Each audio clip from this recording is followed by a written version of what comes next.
चल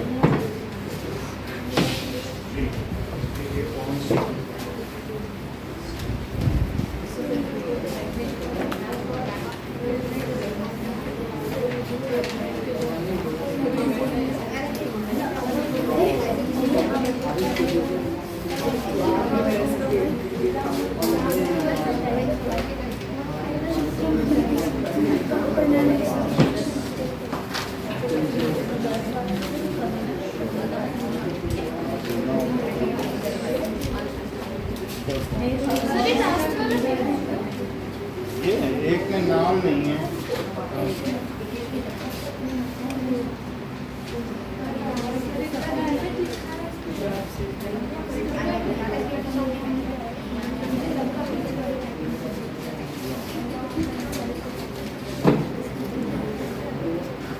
शौर्य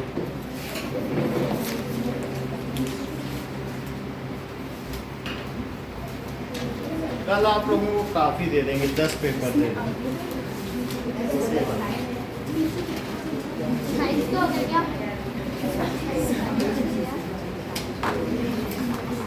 श्रेया का तो कोई नहीं है, इसने नाम नहीं लिखा था क्या ऊपर?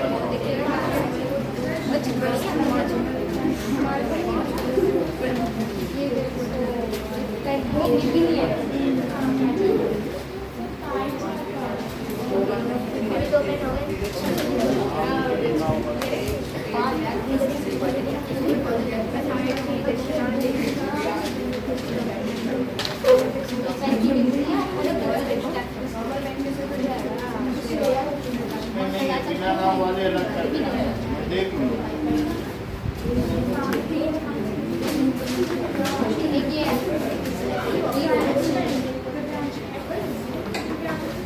Okay, chapter number 4।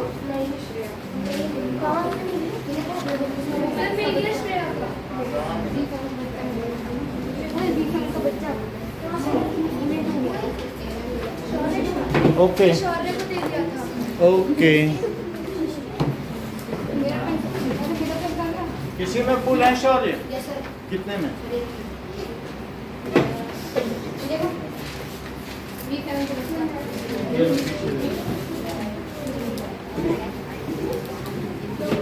Tribal dikus and vision of the golden age.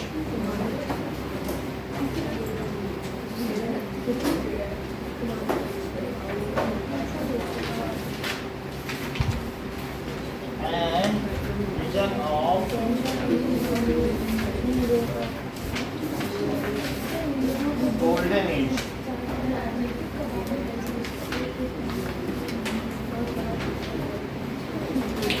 जो कोई फॉरेन अटैकर होता है तो उसको कहते हैं डाइकूस।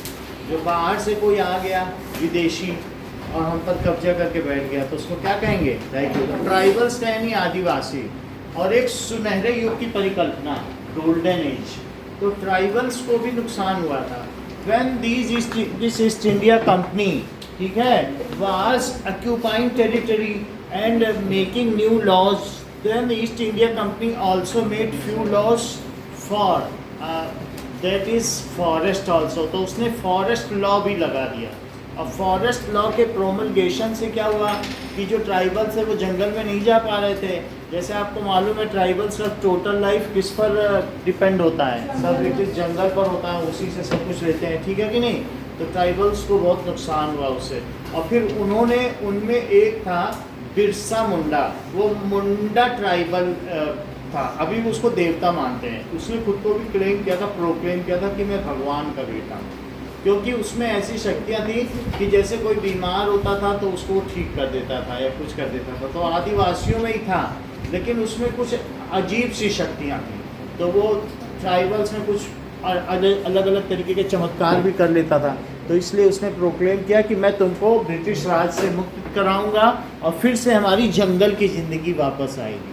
तो उन लोगों को बाद में क्या हुआ, जब जंगल, अगर ट्राइबल से जंगल ले लिया जाए तो क्या उन्हें लेबरर बनना पड़ेगा कहीं जाकर, या किसी फार्म में या फार्मर के अंडर में काम करना पड़ेगा, या कहीं रोड कंस्ट्रक्शन हो रहा है? क्या वो ज़िंदगी वो पसंद करेंगे? कि किसी की चाकरी और एक जंगल में आराम से रहने वाली ज़िंदगी, किसी से कोई लेना देना नहीं, इट इज़ इंडिपेंडेंट। तो वो चाहते थे कि वही गोल्डन एज फिर से आ जाए। तो यहाँ पर हम ये देखेंगे कि इंडिया में किस किस जगह पर कौन कौन से, क्या तुम बता सकते हो कि असम में कौन से ट्राइबल्स थे देवव्रत? हाँ, 7th में पढ़ा है आपने। और उस पर कई सालों तक ब्रिटिश कभी भी राज नहीं कर पाई और 700 सालों तक उनकी वो वहाँ पर सत्ता। अहोम्स तो ऐसे अलग अलग जगह पर थे। तो कहीं संथाल्स थे या कहीं पर इसी तरीके से दूसरे थे। There are many number of tribals, ठीक है कि नहीं? तो that map has been given in your book. Now सबसे पहले आप ये देखिए कि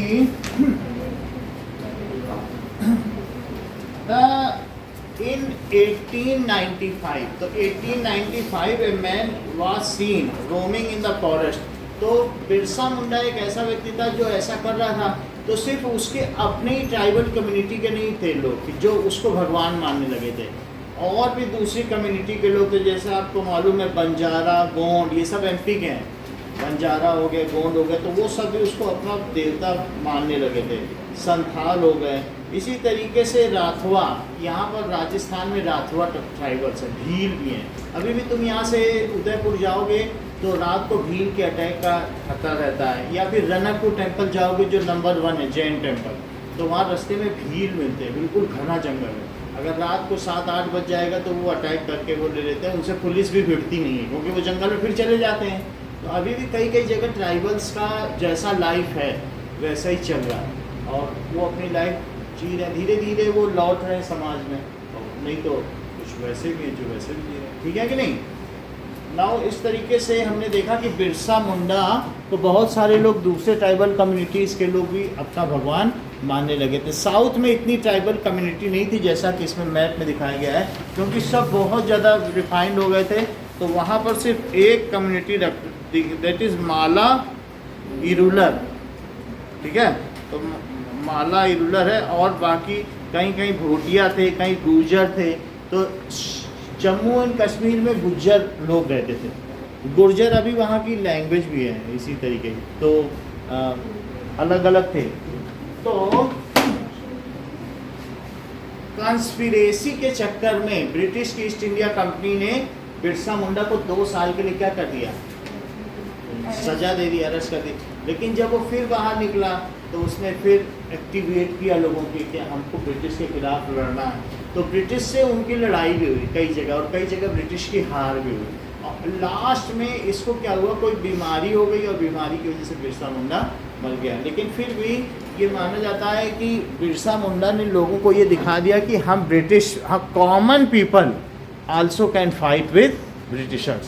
इस चैप्टर से यही हमें शिक्षा मिलती है कि जो ट्राइबल्स थे उन्होंने अपने अधिकारों के लिए लड़ा, and they have not bothered about the forest laws implemented on them by britishers. उन्होंने उसकी कोई भी उसको नहीं माना और फिर अपना एक अलग से आंदोलन चलाया, जैसे कि गांधी जी ने चलाया था कई जगह।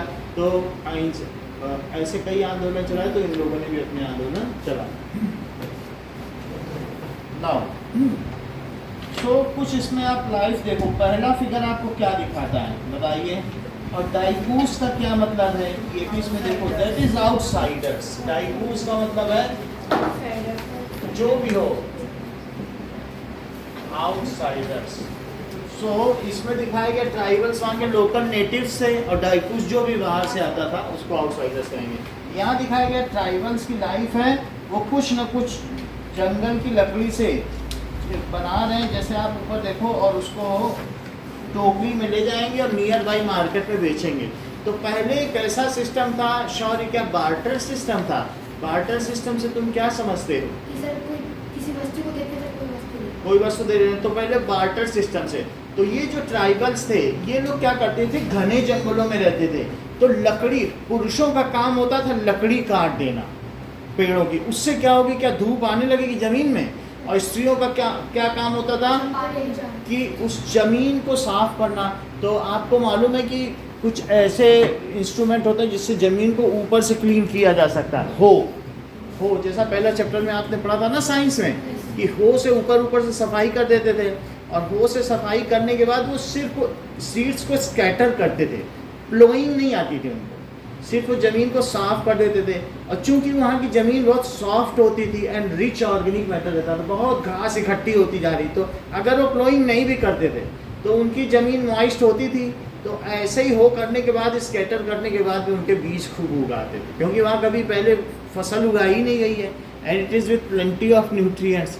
तो फिर जब वो हो जाती थी तो एक बार वो जो और भी क्या काम करते थे, वो जो लकड़ी होती थी काटने के बाद उसको वहीं जला देते थे, और जलाने के बाद उसमें पोटेशियम या पोटाश होता है, तो पोटाश उसको बिखेर देते थे उस ज़मीन पर सीड के ऊपर, तो उससे प्लेंटी ऑफ पोटाश मिल जाता था जो सीड्स हैं, ठीक है कि नहीं। और पोटाश की वजह से उस पर इंसेक्ट का अटैक भी नहीं होता था, माइक्रो ऑर्गेनिजम्स का, और वो अच्छी फसल हो जाती थी।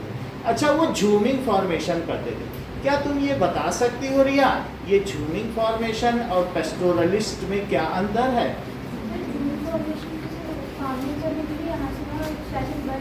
हाँ, कल्टीवेशन करते थे, एक जगह करते थे, फिर वहाँ से उसको लास्ट में हार्वेस्ट कर ली फसल, फिर दूसरी जगह जाते थे, वहाँ पर सेलेक्ट करते थे, वही काम करते थे, तब तक फिर से रिप्लेनिश हो जाती थी ज़मीन। और पेस्टोरलिस्ट का क्या मतलब है? देखो, पेस्टोरलिस्ट का मतलब है ये पास्चर से बना है, पास्चर। और पास्चर का क्या मतलब होता है? नई ताजी हरी घास। तो उसमें इनके जो मवेशी हैं, that is cattles, so they are grazing. जैसे जम्मू एंड कश्मीर में बकरियां चराते थे, और इसी तरीके से कई कई जगह थे जो शेफर्ड थे, गरेड़िए थे, और कई कई जगह ऐसे थे जो मिल्क यील्डिंग जानवर रखते थे, तो सब जगह अलग अलग तरीके के थे। हाउएवर जिनको पास्चर की ज़रूरत है, पास्चर का मतलब क्या होती है? Green grass. तो उससे वर्ड क्या बना है? पेस्टोरलिस्ट। पेस्टोरलिस्ट वर्ड किससे बना है? That is pasture. और फिर पास्चर फॉर एनिमल, तो एनिमल के लिए जो घास के जो जानवर पशुपालन करते थे उनको क्या कहेंगे? वो मेडियो के चक्कर में लेते थे, चरागाह के चक्कर में। जैसे कई कई जगह बहुत मेडियो होते हैं, तो पशु एक जगह तो चरागाह नहीं हो सकता है, यहाँ से घास खा ली तो फिर वो आगे जाएंगे, तो अपने ग्रुप के साथ वो आगे मूव करते जाते थे और दूध बेचते जाते थे, और उसके बदले अनाज ले जाते थे। उन्होंने अनाज उगाना नहीं सीखा था जो ट्राइबल से, लेकिन वो दूसरों से अनाज लेते थे। जो रेगुलर फार्मर थे वो तो ग्रेन्स उगाते थे, तो उनसे ग्रेन ले लेते थे, और जो फॉरेस्ट के मेडिसिन्स हैं या दूसरे प्लांट्स हैं, या ऐसे हम देखते हैं जैसे कुसुम है, कुछ ऐसे फ्लावर्स होते थे जो लेदर की रंगाई के काम में आते थे, तो वो लोग इनसे फ्लावर्स लेते थे। और ये महुआ से तेल निकालते थे, तो महुआ और कुछ ऐसे महोगनी के पेड़ हैं, तो उनसे क्या होता था? ऑयल निकलता था, उससे ये खाना बना लेते थे। तो ऐसा ही इनकी लाइफ थी, ठीक है कि नहीं। तो यहाँ ये दिखाया गया है फर्स्ट फिगर में, that is society did not have sharp local divisions. जैसे हम लोगों की हिंदू सोसाइटी थी, इसमें शार्प डिवीजन था, और उस समय तो और शार्प डिवीजन था। जो ब्राह्मण्स थे तो वो क्या करते थे? टॉप मोस्ट ऑर्डर पर आते थे, और जो शूद्र थे, शूद्र का मतलब है जो 3 अदर ग्रुप्स की सेवा करें, यानी कि ब्राह्मण, क्षत्रिय जो लड़ाई करें, ऐसा डिवीजन बना था पहले की हमारी हिंदू सोसाइटी में ऐसा डिवीजन था। और वैश्य जो ट्रेडिंग करें वो वैश्य हो गए, और फिर शूद्र जो सब पूरे ग्रुप की सफाई करें। तो इन लोगों में एक तरीके का इकोनॉमिक डिवीजन भी बन गया था। ब्राह्मण्स लोग अच्छा नहीं समझते थे शूद्र को, तो उसके लिए बाद में बहुत लड़ाई की शूद्रों ने अपने अधिकार के लिए। उनमें हमारे एक B.R. अम्बेडकर भी थे, जिनको कि पीछे जमीन में बैठ के पढ़ना पड़ता था। जब घर मतलब आप लोगों ने पढ़ा होगा ना, स्कूल की सफाई करते थे। लेकिन ट्राइबल्स में ये बुराई बिल्कुल भी नहीं थी। उनके में जो एक कबीले के लोग होते थे, दैट इज उसको क्लैन कहते हैं। कबीले को क्या कहते हैं? Clan. So the all people of that clan are of similar economic status, and any job can be done by any, और in group they are doing the jobs. समझ में आई बात की नहीं? ऐसा नहीं कि किसी को पर्टिकुलर वही काम करना है, वो काम नहीं होता था। तो ऑल पर्सन्स ऑफ, तो different clans are economically having different status. कोई क्लैन बहुत अमीर हो जाता था, तो ऐसी भी बात है कि जो ज़मीन जिस क्लैन ने, जिस आदिवासी झुंड ने साफ की, वो ज़मीन उसकी हो जाती, जो सबसे पहले साफ करता था। जैसे तुमने जंगल काटे, वहाँ उसके ऊपर हो चलाया, तो अब तुम्हारी वो जमीन हो गई, जितने लोग हैं। एंड इट इज इक्वली, और ये कैसा है, हायरार्कियल। वो जमीन फिर उनके बच्चों को मिलेगी, वो ऐसा भी नहीं कि किसी एक की है, तो वो उनकी होती चली गई। तो ऐसा प्लान था, तो उनमें कोई सोशल डिवीजन नहीं था। फिर भी कोई बहुत पावरफुल अगर हो जाता था उन्हीं में से, जैसे किसी में ज़्यादा शक्ति आ गई, तो फिर सब लोग उसको मानने लगते थे, and ultimately that becomes Sardar of that group. जो सबसे ज़्यादा ताकतवर होगा, तो उस ग्रुप के लोग उसको अपना मुखिया मान लेते थे, और फिर उसी की बात मानी जाती थी। फिर अल्टीमेटली ऑफरिंग दी जाती थी, उसको एक्स्ट्रा सर्विस मिलती थी। तो ये भी यहाँ पर लिखा हुआ है कि क्लैन में कोई डिवीजन नहीं था। पीछे की 2-4 लाइन पढ़ोगे तो कास्ट डिवीजन नहीं था, और उनमें किनशिप की भावना थी। किनशिप समझते हो, भाईचारे की भावना। उनमें ब्रदर, बात समझ में आ गई ना। और यहाँ देखो आपको नदी पार करते हुए दिखाया जा रहा है। Yes sir. वुमेन्स है तो वो अपना सामान देंगी, और जैसा शौर्य ने बताया कि बार्टर सिस्टम है। और कभी कभी ये लोग ऐसा भी करते थे कि इनकी ट्राइबल कम्युनिटीज़ के कुछ लोग बाहर लेबरिंग करने जाते थे, तो उनको बक्स भी मिल जाते थे, पैसे। तो वो पैसे से भी चीज़ें खरीद लेते थे, क्योंकि अगर वो लेबरिंग करेंगे तो उनको पैसा मिलेगा कि नहीं। तो उसी ग्रुप के लोग जो नहीं करना चाहते हैं, जंगल जंगल घूमना चाहते थे, तो लेबरिंग करते थे। तो कई बार वो पैसे से भी एक्सचेंज करते थे। अब आगे देखो, how did tribal group lives. कुछ चीज़ें तो हम लोगों ने आपको बता दी। अब एक बात बताओ जसमीता, तुम फैलो लैंड से क्या समझती हो, जैसा कि तुमने 7th में पढ़ा होगा। 7th पढ़ा होगा तो जरूर तुम जानती हो। जिसको कल्टीवेट करके बाद में छोड़ के यही है। तो tribals were following the fallow landship, यानी कि मान लीजिए उन्होंने जमीन कुछ किया, और ultimately they have grown once something in any portion of field, they leave fallow it for a period of time. फिर थोड़े दिनों बाद फिर से आ जाएंगे, और वहाँ आने के बाद फिर से उसको फिर से कल्टिवेशन करेंगे, जब उसका न्यूट्रिशन रिप्लेनिश हो जाएगा। और ये इधर उधर घूमते रहते थे। तो जो इनका घूमना है, या जो झूमिंग फॉर्मेशन है, क्या ये ब्रिटिशर्स को पसंद आया होगा। तुमने पिछले चैप्टर में क्या पढ़ा, उन्होंने नाप जोक की थी, यानी आप ये जानते हैं कि the measurement of land was done. इसके लिए कई 2 लोग जिम्मेदार थे जिन्होंने ऐसा किया था। कौन कौन लोग थे जिन्होंने हाँ, तो थॉमस मुनरो, तो उनके समय में मेजरमेंट हुआ था, और उसके बेसिस पे टैक्सेस लगाए गए थे। और लेकिन जो घूमते रहेंगे यहाँ से वहाँ, क्या उन पर टैक्स सिस्टम हो सकता है। वो तो जंगल को काटेंगे और कुछ भी करेंगे, तो उन पर टैक्स नहीं। तो जो ब्रिटिशर्स थे वो चाहते थे कि ये भी टैक्स सिस्टम में आ जाए, और इनसे भी हमको पैसा मिले। तो इसलिए उनको ये पसंद नहीं था कि they were seen as a suspicious person by britishers. वो संदेहात्मक दृष्टि से देखते थे ये यहाँ से वहाँ जा रहा है, because it is very difficult to track them. उनको कैसे ट्रैक कर पाओगे जो यहाँ से वहाँ जा रहा है। तो वो चाहते थे कि एक जगह रहें। नाउ जो झूमिंग है, हिंदी में झूम की खेती भी कहते हैं, अदरवाइज इंग्लिश में इसको शिफ्टिंग कल्टीवेटर्स भी कहते हैं। What does it mean by shifting cultivation?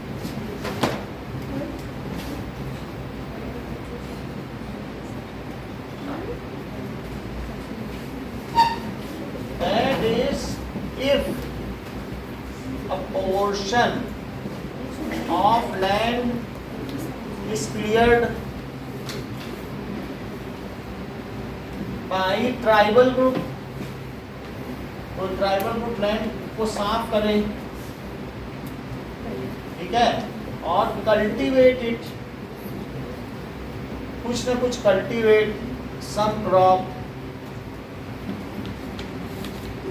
And leave it fallow for some time, कुछ समय के लिए छोड़ दें, and go to some other field, then it is called jhuming. झूम की खेती, या फिर घुमंतु भी कहते हैं उनको। क्या कहते हैं? घूमने वाले लोग, या फिर उनको shifting cultivators. So and leave it fallow, उसे ऐसे ही वो छोड़ दें, leave it fallow for some time and select some other piece of land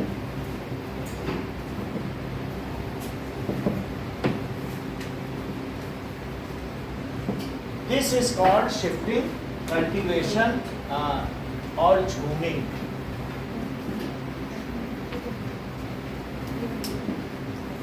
अब देखो, कुछ तो ऐसे थे जो कल्टीवेशन करते थे और कुछ हंटर्स थे और गैदरर्स थे। वो लोग जो जंगलों में चीज़ पड़ी बस उसको इकट्ठा कर लेते थे और शिकार करते थे। तो कुछ बहुत अच्छे शिकारी भी थे, भील जैसे, जिन्होंने राणा प्रताप के साथ मिलकर के इनका अकबर का छक्का छुड़ाया था। तो भील की निशानेबाजी बहुत अच्छी थी, तो इस वजह से भील से कोई भिड़ता नहीं था। वो तीरंदाज थे, अभी भी भील हैं यहाँ पे। तो इस तरीके से वो छापेमार युद्ध नीति में परिचित थे। छापेमार का मतलब अचानक आ जाएंगे कहीं से, अब मार के गायब हो जाएंगे, तुम पर पता भी नहीं चलेगा, उसको कहते छापा। Now some were hunters and gatherers. तो यहाँ पर दिखाया गया है कि वो क्या करते थे, हंटिंग करते थे। ऐसे लोग जो है खोंड्स थे उड़ीसा में। तो आप इसमें उड़ीसा में देखोगे तो खोंड्स दिखाया गया होगा सबसे लास्ट में, उड़ीसा में लिखा हुआ मैप में। तो वो लोग हंटिंग करते थे और उसी को खाते थे। और बोलो कौन कौन से पेड़ से वो तेल निकालते थे बेटा? बुक से ही देख के बता देते। हाँ, जब आपने बता दिया है तो क्या बोला इन्होंने बेटा? बहुत धीमे बोलते हैं, साल एंड महुआ। बुक में लिखा है कि नहीं? वैसे तुम्हारा पेज सही खुला है? हाँ, तो वहाँ लिखा था। बहुत ईमानदार हो, बुक से नहीं देखते हो। साल एंड महुआ।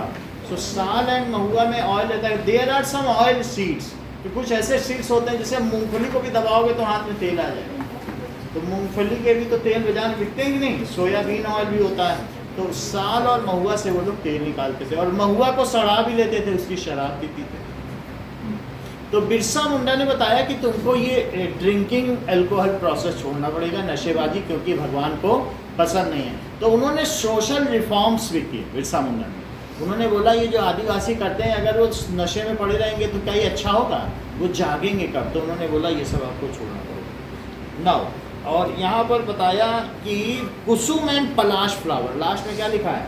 जूतों को रंगने के लिए कुसुम एंड पलाश फ्लावर आसपास के लोग, ट्रेडर्स उनसे लेते थे। तो वो लोग इकट्ठा कर लेते थे जंगलों में जो पलाश के फूल पड़े होते थे।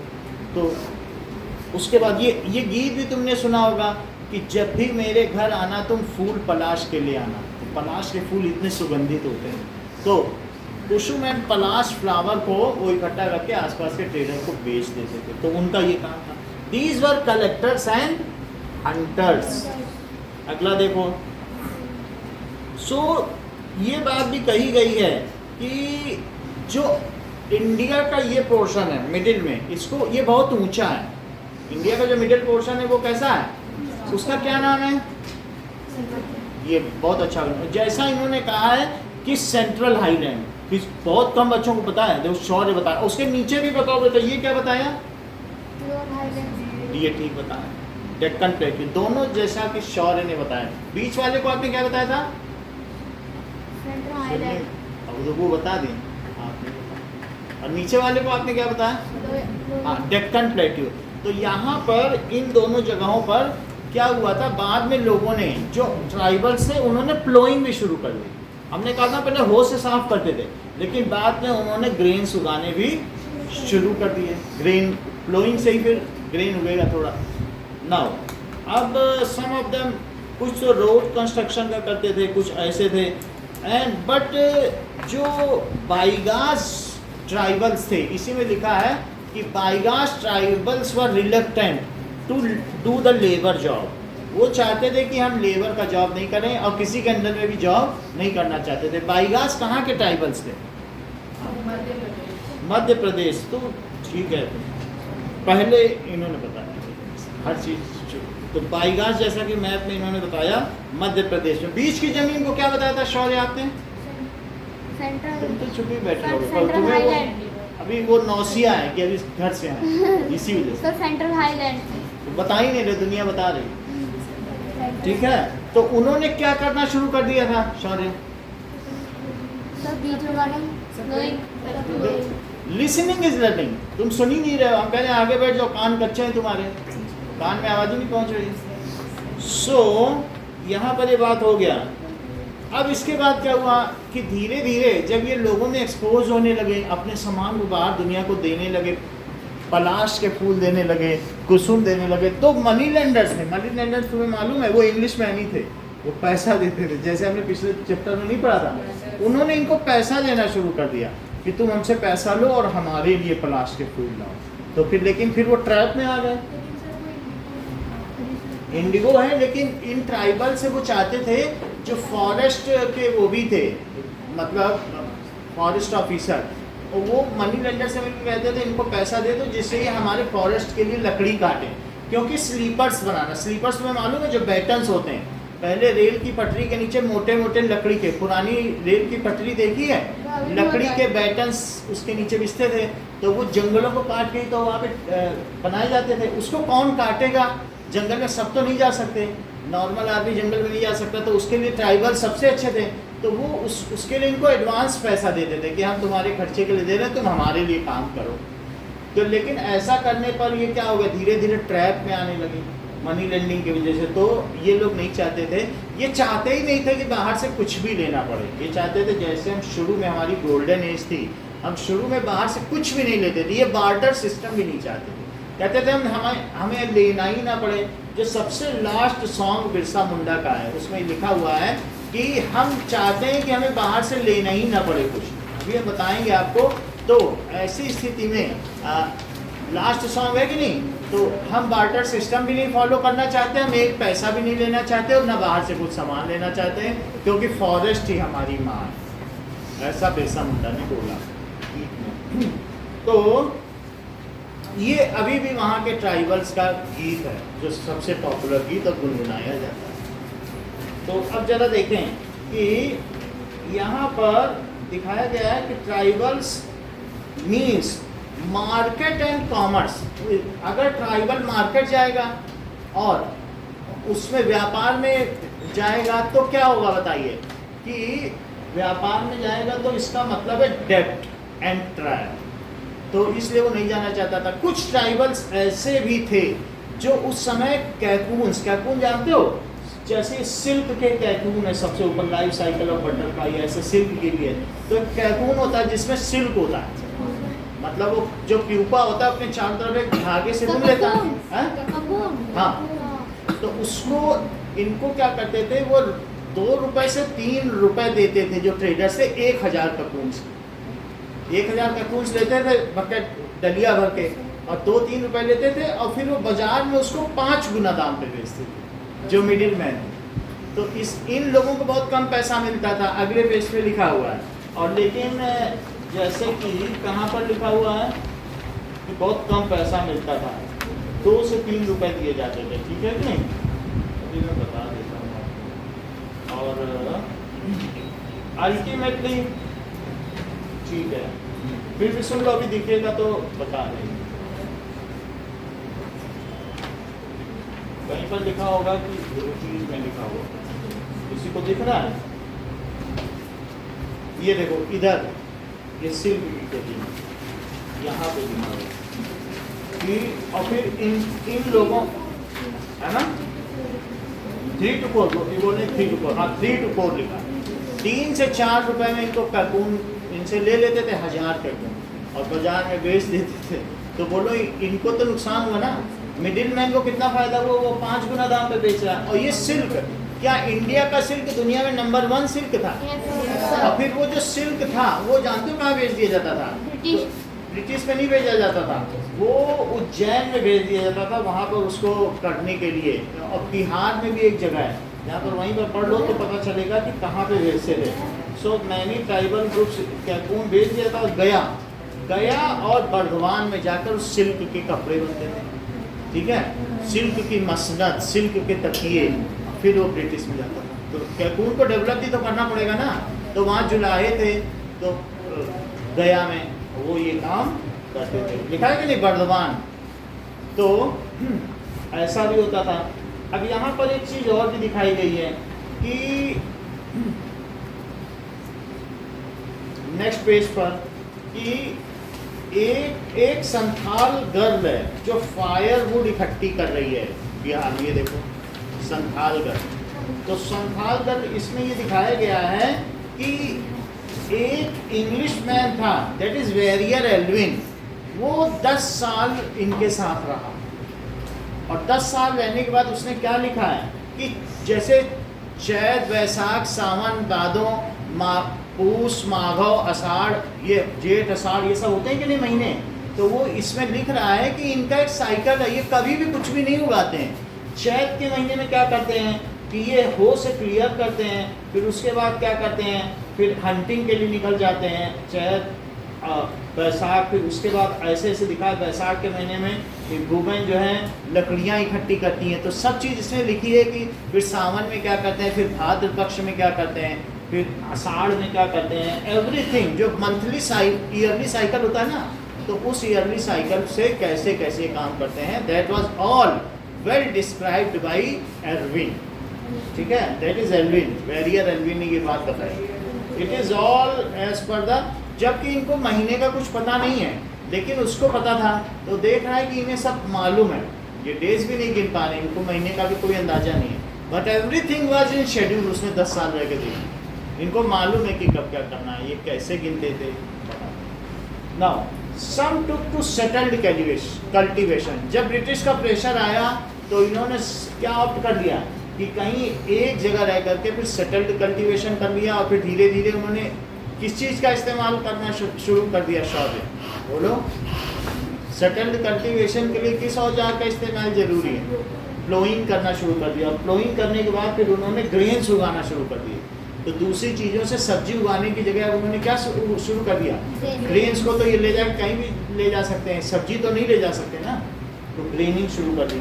फिर British official saw settled tribal group, जो गोंड्स और संथाल उनमें थे वो सिविलाइज्ड मान लिए गए, क्योंकि वो उन्होंने सेटलिंग कर ली थी। और how did colonial rule affect tribal life, तो जो ट्राइबल चीफ्स थे, शुरू में जो हमने बताया था आपके क्लैन का जो एक मुखिया होता था, उसकी अपनी एडमिनिस्ट्रेटिव पावर थी। कई बार जो क्लैन थे वो हजार ट्राइबल्स के भी होते थे, झुंड, आदिवासी समूह है ना, अलग अलग क्लैन में बटा था, और उनकी अपनी पुलिस होती थी, अपनी एडमिनिस्ट्रेशन होते थे, और जो वहाँ की स्टेट गवर्नमेंट थी या जो प्रोविंस थी वो उसमें छेड़छाड़ नहीं करती थी। तो ब्रिटिश ने भी माना भाई तुम्हारा क्लैन है, हम इसमें ज़्यादा कुछ नहीं करेंगे, लेकिन तुम्हारा जितना एरिया क्लैन है उसके लिए तुम मुझे टैक्स भरो, जितनी जगह पे तुम कर रहे हो तुम्हारा ही राज चलेगा, उनसे तुम पैसे लो और हमें ब्रिटिशर्स को तुम अच्छे अच्छे गिफ्ट्स दो, ऐसे वो मानते थे।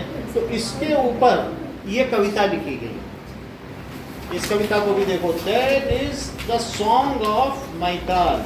तो इसमें ये दिखाया गया है, यही वेरियर एल्विन है, इन्होंने लिखी अपने बुक में, ये वेरियर एल्विन ने ये पोइट्री लिखी है, that is source to in this land of English how hard is to live in this. वो गा रहा है, कोई अपनी भाषा में गा रहा है, लेकिन एल्विन ने फिर इसे हमारे लिए इंग्लिश में इसका ट्रांसलेशन किया कि it is in the land of English, कितना कठिन है जीना, how hard is to live in the villages sits the landlord. तो जहाँ पर गाँव में लैंडलॉर्ड बैठा हुआ है, भूस्वामी, तुम्हें काम करना है तो उसको जमीन का किराया दो, और in the gate sits the kotwal, जब गेट में गांव में जाना है वहाँ कोतवाल बैठा हुआ है, गार्डन में पटवारी बैठा है नाप जोक के लिए, और फिर इन द फील्ड में काम करने जाओ तो गवर्नमेंट बैठी हुई है। पहले आज़ादी से घूमते थे, अब सब जगह कोई ना कोई बैठा है।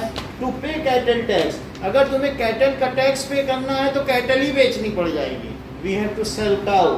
To pay forest tax, we have to sell buffalo, forest tax pay करने के लिए भैंस बेच दो। To pay land tax, bullocks अपने बैल बेच दो।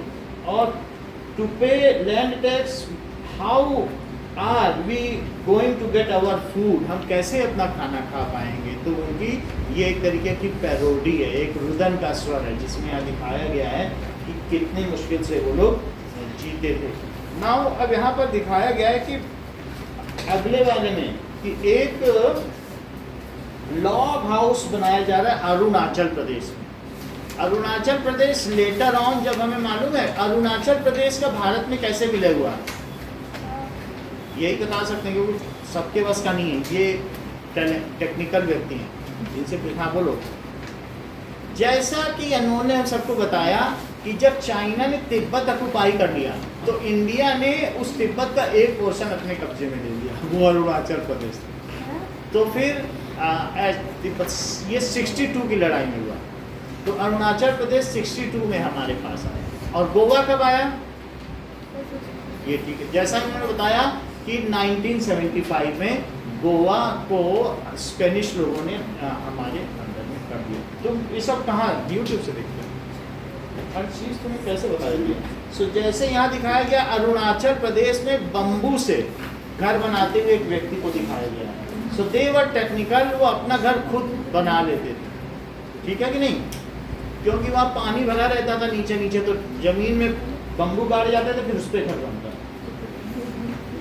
अगला देखो, अगले पेज में क्या दिखाया जा रहा है? भील वुमेन, उन्होंने जमीन के पैचेस साफ किए, क्योंकि ऐसा वो नहीं हो सकता कि जंगल की जमीन भी इवन हो, और पैच साफ कर करके उसमें बीज स्कैटर किए। तो इनकी खेती का अलग ही तरीका है। बात समझ में आ गई? नाउ नीचे की ओर जस्मिता क्या दिखाया गया है? जो फिगर है, फिगर 7 में, तुम क्या इससे समझ पा रही हो? आंध्र प्रदेश में ट्राइबल्स आर वर्किंग। तो ये तुम अच्छा मान रही हो कि गड़बड़? अब क्योंकि जो अगर हमने देखा था कि कहीं कहीं तो सेटल हो गए थे, तो उड़ीसा में या कहीं कहीं सेटल हो गए, तो कहीं कहीं दूसरे के फील्ड पे भी काम करते थे। So they are working in rice field. अगर दूसरे के फील्ड में काम करते थे तो ये अच्छा नहीं मानते थे। The British refers to settle jhum cultivators. उनका ये कहना था कि झूम कल्टिवेटर्स को सेट करना चाहते थे। झूम जानते हो, एक जगह से दूसरे जगह न जाए। लेकिन बाद में उनको ये बात पता चली कि हम गलत थे, ब्रिटिशर्स को, क्योंकि जो एक जगह रहते थे वहाँ हमेशा पानी की स्कैर्सिटी बनी रहती थी। तो वो लोग वहाँ चले जाते थे जहाँ पानी होता था, फिर वहाँ चले जाते थे जहाँ पानी होता था। So they keep on shifting the place due to the water scarcity. अगर उनको एक जगह बांध दिया जाएगा तो वो वहाँ पर पानी की कमी में खेती भी नहीं कर पाएंगे, टैक्स भी नहीं दे पाएंगे और भूखे मरेंगे। तो उन्हें इस बात की गलती का एहसास हुआ कि जो सालों से चली आई इनकी परंपरा है, it is to water management. तो उन्होंने बाद में झूम कल्टीवेशन अलाउ कर दिया। है बात कि नहीं? तो ऐसा था शुरू में इंडिया में। आप देखो पोल थे और बहुत सारे ऐसे ऐसे जो सोर्सेस है पानी के, लद्दाख में या कहीं कहीं पर, वो पहाड़ अगर गिर रहा है तो पहाड़ में गड्ढे कर देंगे खोद खोद के, उसी में पानी भर जाएगा। चुल पोल ऐसे कुछ ना कुछ पानी के सोर्स बना देंगे, वेल्स। तो उससे क्या होता था, कोई बैरियर लगा देंगे पानी ढलान पे, उससे क्या होता था कि वाटर मैनेजमेंट बहुत अच्छा चलता था। और ब्रिटिशर्स ने सब कह दिया कि no, this all sources are mine, सारे ले लिए। और ब्रिटिशर्स उसको मेंटेन भी नहीं कर पाए, और जो हमारा बहुत पुराना सिस्टम था, जो क्या कहते हैं इरिगेशन का, वो सब तबाह हो गया। लेकिन लद्दाख के क्षेत्र में अभी भी हर एक घर से नदी बहती है। अगर घर है तो घर के नीचे से ऐसे हरा पानी बहेगा, हर एक घर के अंदर से जा रही है वही रिवर, नुब्रा रिवर। अब तुमको बस कुछ नहीं करना है, वहीं पर उसी से पानी पी लो उठा के। हम लोग जाते थे उनके घर में, बोलते थे क्या खाना है, हम लोग कहते थे गोभी, तो वहीं से गोभी उखाड़ लेते थे। अच्छा, आलू उखाड़ लेते थे, सामने उखाड़ते थे, सब कुछ सब उनके घर में उगा हुआ है, बिल्कुल फ्रेश बना देते थे। जो मेहमान आओ रुक जाओ, और वहाँ का कल्चर बहुत रिच है। तो इस तरीके से हम लोगों ने देखा। लद्दाख में 2 साल मैं भी एयरफोर्स में पोस्टिंग रहा हूँ, तो वहाँ निगेटिव टेम्परेचर भी रहता था 30 डिग्री, तो सरसों का तेल भी जम जाता। So it was very tough to survive, लेकिन वो लोग रहते थे। तो यहाँ पर ऐसा है। अच्छा, इसके अलावा यहाँ आपने देखा कि since fields did not produce good yield, तो झूम कल्टीवेटर्स इंसिस्टेड ऑन कंटिन्यूइंग। जब उनको ये देखा गया कि पानी नहीं मिल पा रहा, तो उन्होंने ब्रिटिश लॉ तोड़ दिए और बोला हम जैसे कर रहे हैं हम तो वैसे ही करेंगे। अल्टीमेटली क्या ये विद्रोह नहीं था, जो ये एक सत्याग्रह था। इसको इन्होंने नाम दिया रूप में ट्राइबल सत्याग्रह। अभी हम आगे क्वेश्चन में पढ़ेंगे। तो मतलब we are fighting for truth, britishers are not providing, they are only for interested for taxes only. उनको क्या मतलब है और दूसरी चीज। तो ये देखो फॉरेस्ट लॉ और उसका इम्पैक्ट क्या हुआ। फॉरेस्ट लॉ की वजह से क्या हुआ, they were banned, the tribals were banned to enter in protected forest. Protected forest जानते हो, जहाँ पर वो प्रोटेक्टेड फॉरेस्ट, ये ना सोचो जहाँ वाइल्ड लाइफ रखे जाए। उन्होंने उसे प्रोटेक्टेड फॉरेस्ट कहा था जहाँ उनके हिसाब की लकड़ी है, जो उनके स्लीपर्स बनाने के काम में। वो ऊपर से भेजते थे यूपी से, और तैर करके केरला आ जाती थी, वहाँ पर नदी में तैर तैर। मतलब जो रिवर जहाँ जा रही है वहाँ तक वो तैरते हुए जाएगी, उसमें कोई पैसा भी नहीं लगेगा, वो लकड़ी पानी में तैरते तैरते चलिए, हाथियों से कटवा के और उसमें डलवा दे, ऐसे करते। ऐसे ही जो है गीजा का पिरामिड जो मिस्र इजिप्ट में नहीं बना हुआ बहुत बड़ा, तो नील नदी जब बहुत फ्लड आ जाती थी तो तैरते तैरते जब वो ऊपर लकड़ी पे वो पत्थर रखते थे और लकड़ी तैरते तैरते वहाँ जाए तो वहीं पत्थर स्थापित कर देते, फिर पानी उतर जाता था इस तरीके से, नहीं तो कौन चढ़ाएगा, कितनी बड़ी इंजीनियरिंग है। अब देखिए तो यहाँ पर ये फॉरेस्ट डिपार्टमेंट क्या करता था, इन्हीं को यूज़ करता था और इनसे जो स्लीपर्स से उनको कटवाता था। फिर उन्होंने कॉलोनियल ये झूम की खेती को बाद में अलाउ कर दिया था। नाउ सृष्टि, तुम फिगर 8 से क्या समझती हो? यहाँ ये वीविंग कर रहे हैं तो कई बार ऐसा होता है कि कुछ खुद भी ऐसे होते हैं जो फॉरेस्ट फाइबर से भी वीविंग करते हैं, जूट से भी करते हैं, रस्सी बनाते हैं, नारियल के उससे कोकोनट फाइबर से भी वीविंग कर सकते हैं, हो सकता है ये सिल्क की भी वीविंग हो सकती है, तो किसी न किसी चीज़ की ये वीविंग कर रहे हैं। तो इसका मतलब है कि वो वीविंग उस समय दे हैव टॉट इट। तो यहाँ पर आप लास्ट में देखो फॉरेस्ट सत्याग्रह नाम दिया है, तो बाद में revolt of the Songram Sangma in 1966 and forest satyagraha 1930 में हुआ सेंट्रल प्रोविंस। सेंट्रल प्रोविंस जो यूपी है, अवध है, लखनऊ का क्षेत्र था, उसको क्या कहा जाता था? Central province. तो वहाँ पर कौन सा सत्याग्रह हुआ था? ये बताते ही नहीं कुछ, तो हम क्या करें, बोलो। हाँ, वो क्यों नहीं बता पाता, वो पीछे बैठा है, सुन नहीं पाता। अच्छा ये बताओ रिवोल्ट इन सोनग्राम संगमा कब हुआ था? अब बता दो शायद, दूसरे नहीं, वो बता देगा। हाँ बोलो। 1906। वो क्यों नहीं बता पा रहा है? सो इन 1906, वो पेज नहीं खुला है क्या? उसका चैप्टर खुलवा दो। सो रिवोल्ट इन सोनग्राम संगमा और फॉरेस्ट सत्याग्रह कब हुआ? 1930 में इन सेंट्रल प्रोविंस।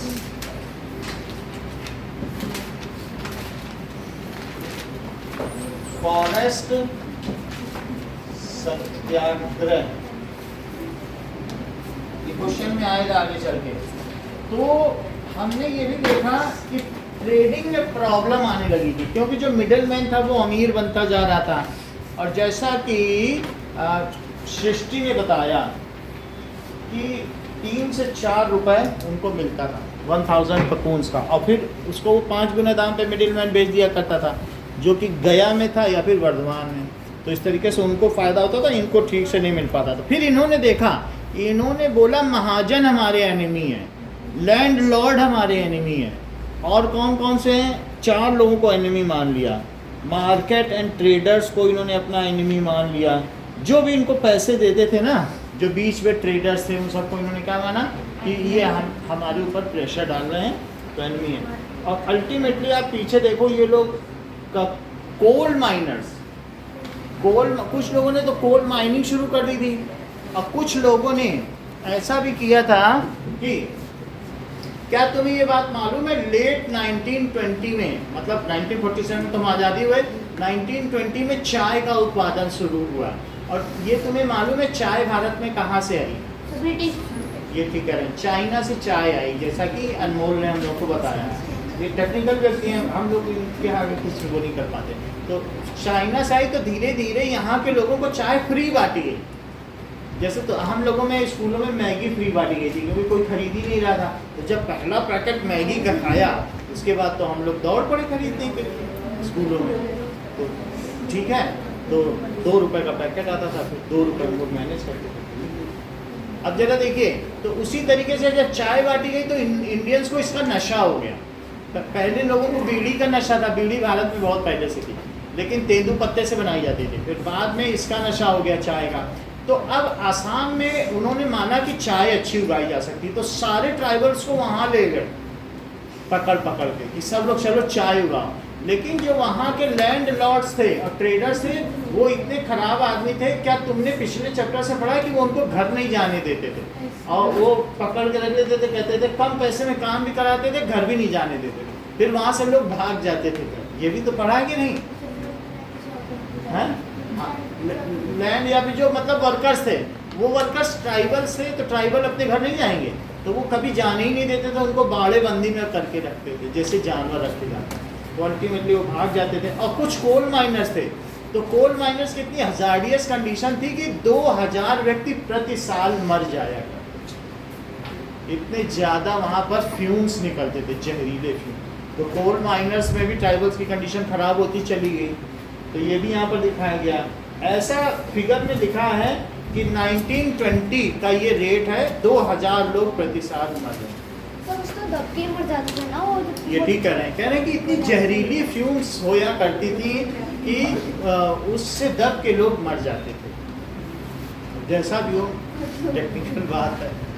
तो द सर्च फॉर वर्क, कुछ लोगों ने क्या किया, कुछ लोग माइनिंग में चले गए, कुछ लोग इंडस्ट्री में चले गए और आसाम में चले गए। एक क्लोजर लुक, तो फिर लास्ट में और ज़रा ध्यान से देखा जाए तो कोल्स ने 1831 से 32 में रिबल किया। सबके रिबल है कि किसने कब कब विद्रोह किया। तो कोल ने कब विद्रोह किया बताइए? क्योंकि सबका एक्सप्लॉइटेशन हो रहा था। 1831 ब्रिटिशर्स के आने के बाद इनकी ज़िंदगी पूरी तरीके से खत्म हो गई थी। Rebel of Kol. अब देखिए इसी तरीके से बस्तर में कब हुआ रिबेलियन? सर फॉरेस्ट लॉ के लिए किया था ना, अगेंस्ट फॉरेस्ट लॉ के अगेंस्ट में किया गया। Yes sir, rebel of Kol. हाँ, और संथाल्स ने 1855 में संथाल्स ने किया। इसके अलावा दैट इज बस्तर ने कब किया? 1911 में बस्तर रिवोल्ट। बस्तर रिवोल्ट सब जगह के लोगों ने अलग अलग किया। वर्ली, बॉम्बे वर्ली सी लिंक तुम्हें पता है? एक बॉम्बे में सी लिंक है जो मतलब हाईलैंड सी पे बना हुआ है, बहुत लंबा है। तो उससे क्या हुआ है कि बांद्रा से कुर्ला के बीच की दूरी घट के 7 किलोमीटर रह गई है, जो 207 किलोमीटर रहा करती है। तो वो 7 तुरंत हो जाती है। तो वहाँ वर्ली के लोगों ने भी रिवोल्ट किया, वहाँ भी आदिवासी, वही वर्ली आया, बॉम्बे का वर्ली। तो वर्ली रिवोल्ट इन महाराष्ट्र 1940 तक भी रिवोल्ट चलने लगा। Warli revolt in Maharashtra. बस्तर कहाँ पर है देवकर?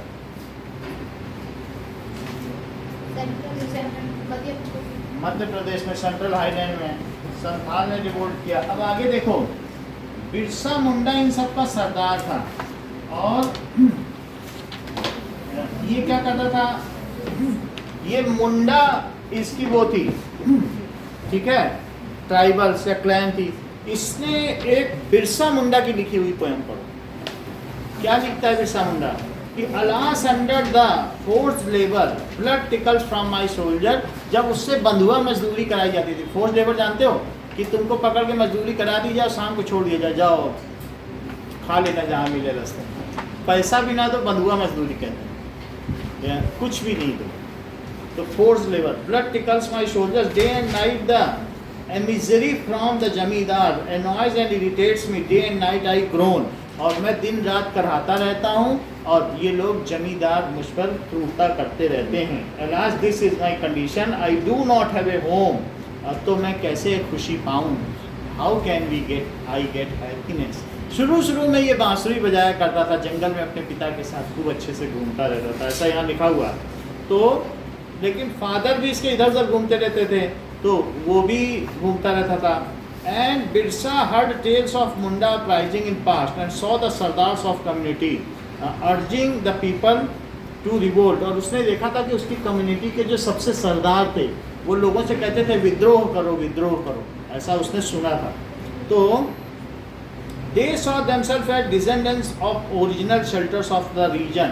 और उन्होंने देखा कि जो एंसेस्ट्रल राइट है, यानी उनकी पीढ़ियों का ही तो राइट है इस ज़मीन पर, तो उसे रिस्टोर करना चाहिए। ज़मीन ब्रिटिश की कैसे हो गई? वो तो ये बताता था सबको कि ये ज़मीन हमें धरती माँ ने दी है, नेचर ने दी है, तो ये कोई दूसरा हमसे नहीं ले सकता है, हम इसका टैक्स भी नहीं देंगे, ऐसा इसने लोगों को बताया। ये भगवान ने दी है और भगवान की ज़मीन का कोई टैक्स नहीं ले सकता है। उसको इन्होंने मुल्क की लड़ाई वर्ड लिखा, मुल्क की लड़ाई के नाम से इसे जाना गया। That is fighting for their land, that is land owns to me and it is हिरार्कियल।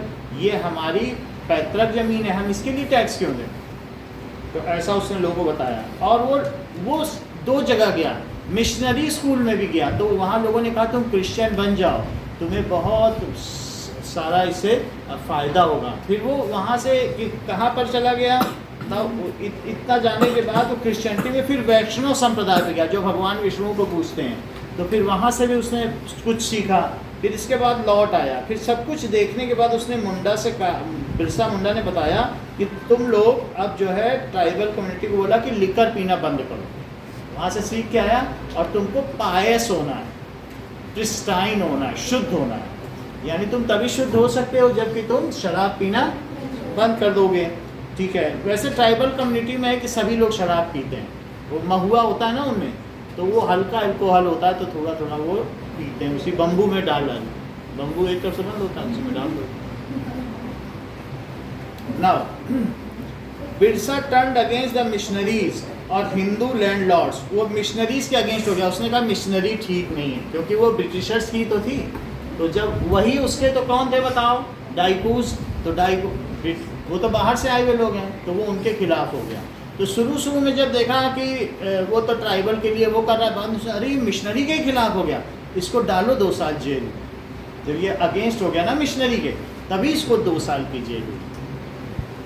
फिर Birsa was influenced by ideas, तो उसने बहुत सारे शुरू में आइडिया उसके आए जो बचपन में वो खेला कूदा था कि हमें अपने एंसेस्ट्रल राइट, हमारे पैतृक अधिकार हैं, उसने सबको ये बात बताई। In 1895 Birsa urged his followers to recover their glorious past। अब बात आ रही है गोल्डन एज कि हमें अपना ग्लोरियस पास्ट फिर से ले लेना चाहिए, इनको हम नहीं दे सकते। और इसको कहते हैं द सतयुग, और हम फिर सतयुग में आ जाएंगे।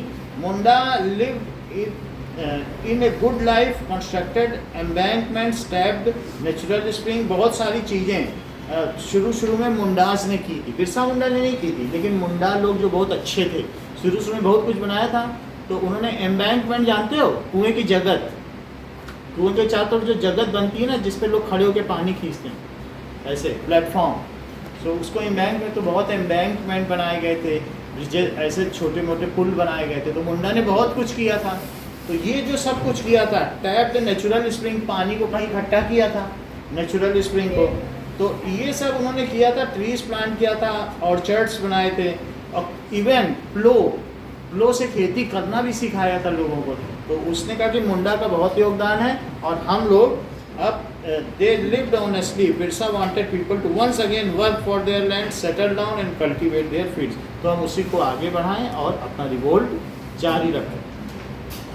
वॉट वरीड ब्रिटिश ऑफिसर्स, तो उन्होंने देखा कि ये तो मिशनरी के खिलाफ हो गया है और मनी लेंडर्स के खिलाफ हो गया है, जो खुद इंग्लिशमैन थे। तो हिंदू लैंडलॉर्ड्स के भी खिलाफ हो गया एंड गवर्नमेंट के भी खिलाफ हो गया। मुंडा राज, उसने मुंडा राज स्थापित कर दिया विद बिरसा, जिसका वो खुद एक हेड बन गया। तो इसकी वजह से क्या हुआ कि इसको दे अरेस्टेड बिरसा इन 1895। तो बिरसा कब अरेस्ट हो गया? 1895 से ही हमने ये चैप्टर शुरू किया था। देखो 1895 तक फिर जहाँ से चले वहीं आगे। सो बिरसा 1895 में Birsa Munda was arrested for 2 years, for 2 years के लिए वो अरेस्ट हो गया। और जब वो 1897 में रिलीज हुआ तो उसके बाद उसने कहा कि ये जो ब्रिटिशर्स हैं ये रावण है, हमें रावण का संहार करें। तो डाइकूस को रावण बोला उसने। They attack police station and churches. फिर उसके बाद वहाँ के जो आदिवासी थे उन्होंने चर्च पे अटैक करना शुरू कर दिया, पुलिस स्टेशन पे अटैक करना शुरू कर दिया। और अंत में जो 1900 में बिरसा की मृत्यु कॉलरा से हो गई and the movement fade out.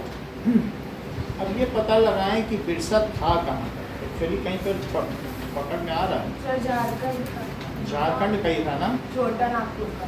हाँ छोटा नागपुर, उसमें लिखा था छोटा नागपुर। तो नागपुर आइलैंड भी है, झारखंड के पास है, बिहार के पास झारखंड है ना, तो बिरसा मुंडा वाज ऑफ झारखंड। तो इसके बाद बिरसा की मृत्यु किस बीमारी से हुई बेटा? Cholera. And faded up, however the movement was significant. लेकिन ये मूवमेंट कैसे सिग्निफिकेंट था? क्योंकि many of the tribals have revolted. तो इनके रिवोल्ट से क्या लोगों में ये आत्मशक्ति आई कि हम भी रिवोल्ट कर सकते हैं। And it all led to 1857 first freedom fight. Bharat का प्रथम स्वतंत्रता संग्राम जो 1857 में हुआ, जो मंगल पांडे ने शुरू किया था, जो थोड़ा पहले लीक हो गया था, तो उस सब को पूरे भारत में जो हो रहा था इसी की वजह से हुआ। तो इसलिए ये चैप्टर बनाया गया, बताया गया। So once again the tribal people had the capacity to protest against injustice and express their anger against colonial rule. So उन्होंने अपने स्पेसिफिक वे में किया, अपने रिचुअल्स को बचाने के लिए किया, और उन्होंने स्ट्रगल किया उनके अपने सिंबल्स से। Now let us come to exercises. So worshippers of Vishnu.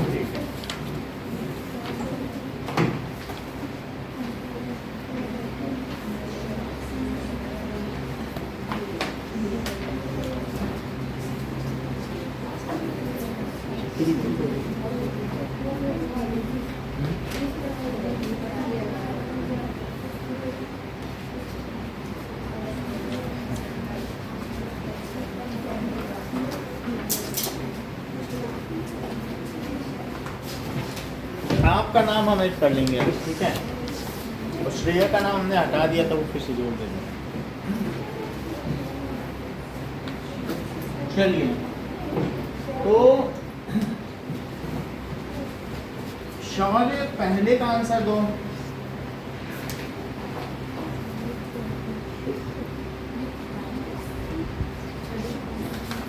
बोलो बेटा।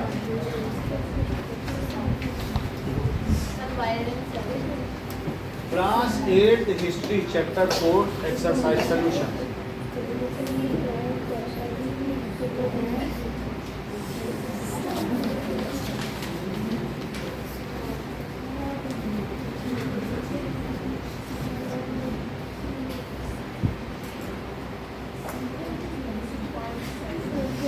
Now the British described the tribal people.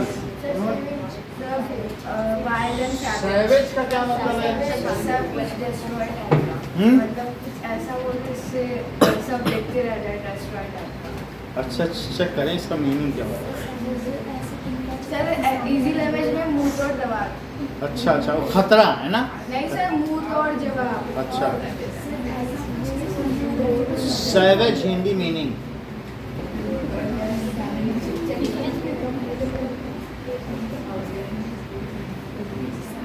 मुंह तोड़ जवाब, देखें क्या चीज। असभ्य, दैट इज उनको बारबेरियन, तो मतलब असभ्य लोग नहीं होते हैं, बारबरस जंगली लोग, तो वो उनको सिविलाइज्ड अनसिविलाइज्ड मानते हैं। सो ये the British describe the tribal people as savage, जबकि उनका एक अच्छा रिच कल्चर था, तब भी उन्हें क्या माना गया? सैवेज वर्ड लिखा है बुक में, दैट इज अनसिविलाइज्ड, उनको ये माना गया कि अनसिविलाइज्ड है। नेक्स्ट देखो,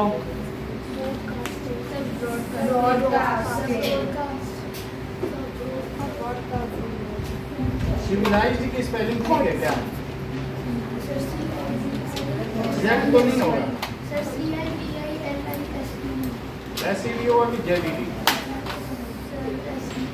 सिविलाइज्ड जेड होगा। चलो अभी वो लगा देते हैं अनसिविलाइज्ड। नेक्स्ट देखो, the method of sowing seeds in jhum cultivation is known as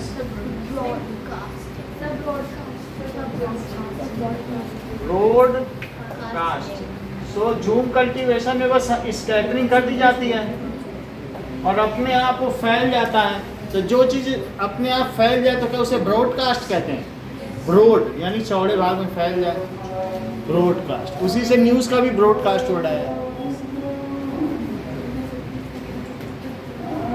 देखो, the tribal chief got titles. तो कौन सा टाइटल उन्होंने पाया?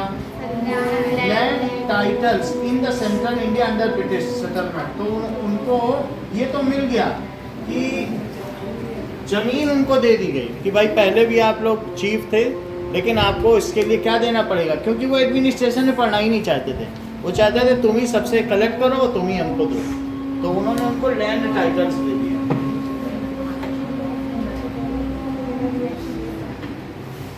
Next is tribals went to work Assam and in the work in the tea plantation in Assam and coal mines in Bihar. Tea plantation of coal miners, coal mines उन्होंने काम किया। Second question, state true और false. बताओ, jhum cultivators plough and land, plough the land and sow seeds. क्या ये बात सही है? वो प्लो तो नहीं करते हैं ना, तो इसका आंसर गलत होना चाहिए, ये फॉल्स है। सेकंड देखो, वो सिर्फ हो से काम चलाते थे, जो आगे शार्प होता है जमीन को खींच लेता है, क्योंकि उनके पास बैल भी नहीं थे तो किससे करेंगे। दूसरा देखो, the cocoons were brought from Santhals and sold to traders at 5 times the purchase price। ये सही है?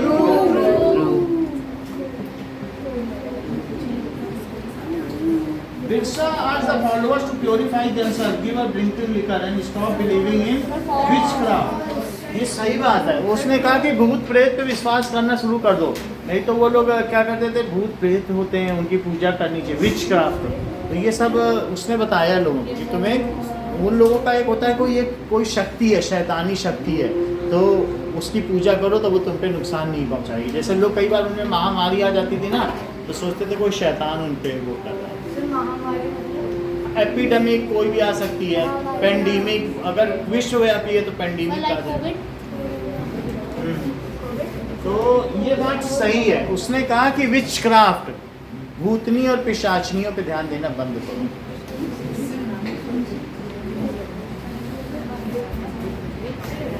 The British wanted to preserve the tribal way of life। ये बात सही है कि गलत? फॉल्स। जब उन्हें वो सैवेज मान रहे हैं, अनसिविलाइज्ड। चौथी चीज, so what problem did cultivators face while British rule. So मतलब कल्टीवेटर्स को कुछ प्रॉब्लम थी। So the life of shifting cultivator. तो ये पूछा गया जो कल्टीवेटर्स थे ब्रिटिश रूल में उनको क्या समस्या आई। So the life of shifting cultivators या झूमिंग एक ही बात है, नहीं तो घुमंतु भी कह सकते हो या खाना बदोश कह दो, अलग अलग नाम है। So it is directly connected to forest, अलग अलग नाम है, झूमिंग, घुमंतु, खाना बदोश। है? क्या नाम है? बेवार। कहाँ लिखा?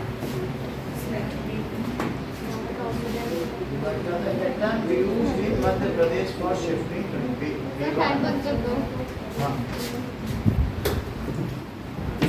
ये भी अच्छा, बेवार भी कहा गया, शिफ्टिंग मध्य प्रदेश में। सो बात ना करें. It is directly connected to. तो उनकी जो लाइफ थी वो किससे कनेक्टेड थी? Is directly connected to forest. So when British brought changes in forest laws, their life was badly affected. When forest laws were imposed, किस पे impose किया गया? Imposed by Britishers, their life, तो उनकी लाइफ इससे badly effect हुई. Well, badly affected. जब बुरा प्रभाव हो तो ए लगाया करो, अफेक्टेड. ठीक है, बैडली अफेक्टेड. सो ब्रिटिशर्स टुक कंप्लीट कंट्रोल ओवर फॉरेस्ट. तो उन्होंने क्या कर लिया बताओ? ब्रिटिशर्स ने पूरा कंट्रोल कर लिया forest.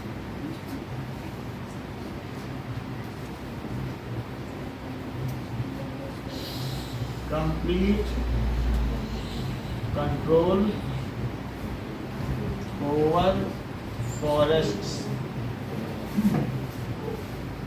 And declared them as state property and declared them as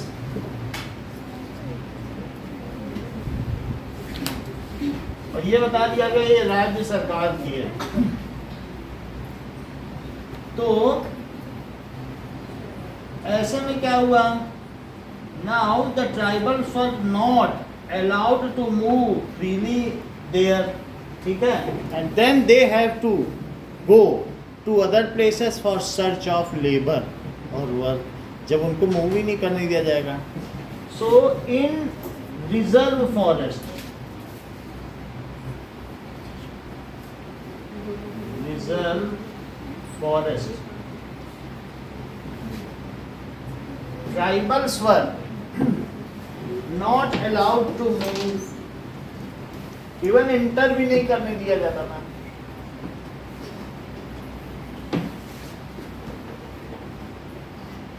Tribals were not allowed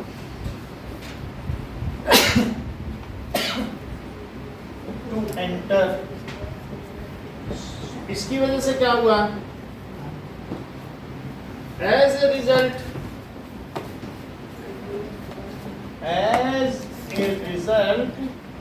झूम cultivators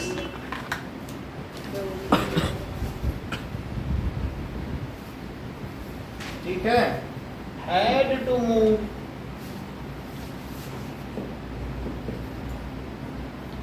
to other places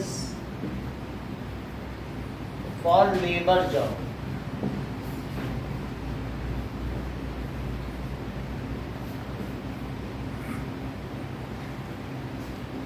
How did the power of tribal chiefs change under colonial rule? पहले तो police भी रख सकते थे, उनका अपना administration था, लेकिन कॉलोनियल रूल में क्या एक दो बात बता सकते हो शौर्य क्या चेंज आया? जो उनका सरदार होता था उसके में क्या चेंज आया ब्रिटिश राज्य में? बोलो देवव्रत, पलक.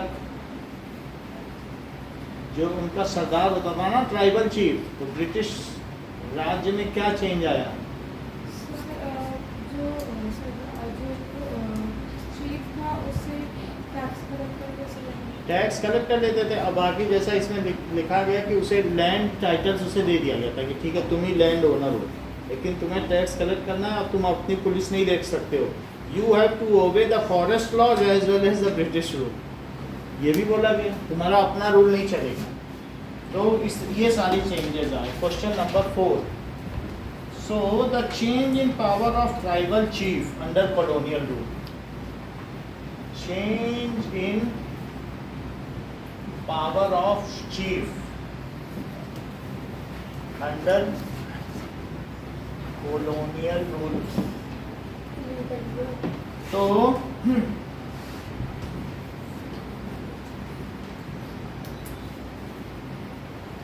Earlier before colonial rule, the chiefs थे, tribal chiefs were important people. Tribal chiefs were important people. उनके पास खूब अनाज रहता था. They had economic power. वो रिच भी थे. They were rich and have right and had right of administration. और इसके अलावा उनके पास प्रशासनिक शक्तियाँ भी थी कि किसी को गला कटवा दिया, एडमिनिस्ट्रेशन की पावर थी ना, सजा दे दी, एडमिनिस्ट्रेशन, ये सारी पावर उनके पास थी. ठीक है. So they made their own rules. अब उसके बाद क्या हो गया?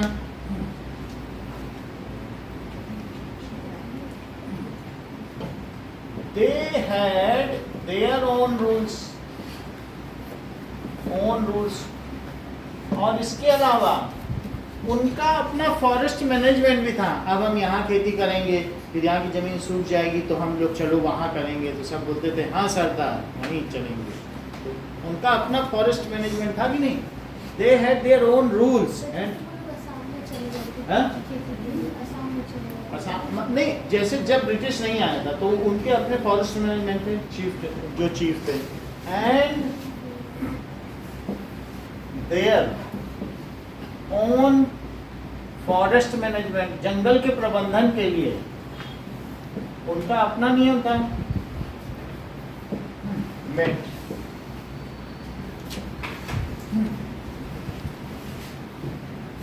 वो कहते थे सरदार उनका कि हमने जो अनाज उगाया इसमें से एक मुट्ठी वन देवी के लिए डालना है आग में. हाँ सरदार डालेंगे. एक मुट्ठी वन देवी को दे दिया.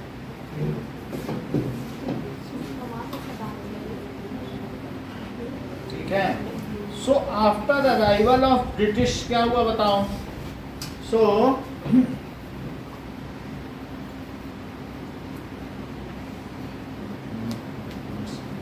आफ्टर, ये तो बिफोर कॉलोनियल रूल है, और आफ्टर कॉलोनियल रूल क्या हुआ? So land titles were kept bye chiefs. Land titles were kept bye tribal chiefs. But they have to pay taxes.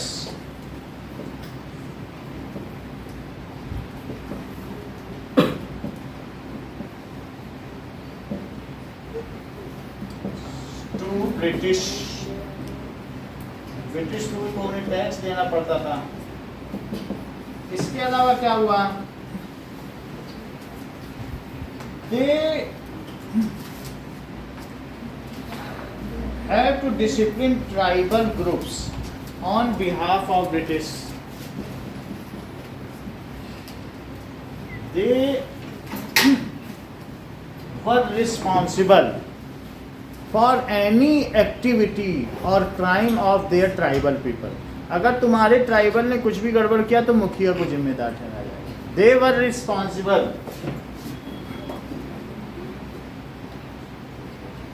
for any wrong activity of their people. तो वो ये भी था. और क्या करना था? They were unable to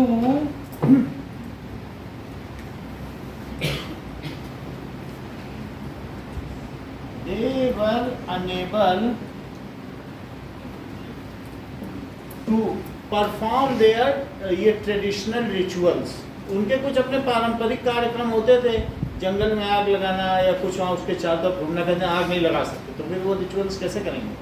so they were unable to perform traditional ritual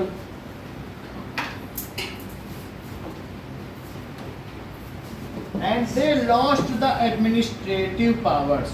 तो उनकी जो एडमिनिस्ट्रेटिव पावर थी वो भी अब चली गई थी। So they were working under on behalf of britishers, यानी वो अब उनके लिए काम करने लगे। They have to work on behalf of, एक तरीके से एजेंट हो गए थे ऑफ ब्रिटिशर्स। कल इसको पूरा करेंगे और ज्योग्राफी करेंगे। इसमें कितने क्वेश्चन बचे हैं? 5,